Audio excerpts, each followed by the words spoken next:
Once leading with skyrocketing home prices, San Diego has seen a significant shift in the market. This November, home prices rose by 4.45% year over year, ranking us ninth, a 15-month low.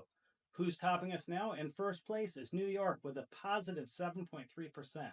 Second place, Chicago with 6.21%, and rounding out the top three is Washington, D.C. at 5.87%.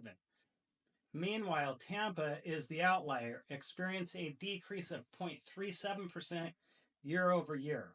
Why the change? High interest rates, cooling the market down.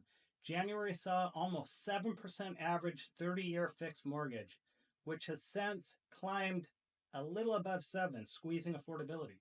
San Diego's median home price remains the highest in California at $970,000.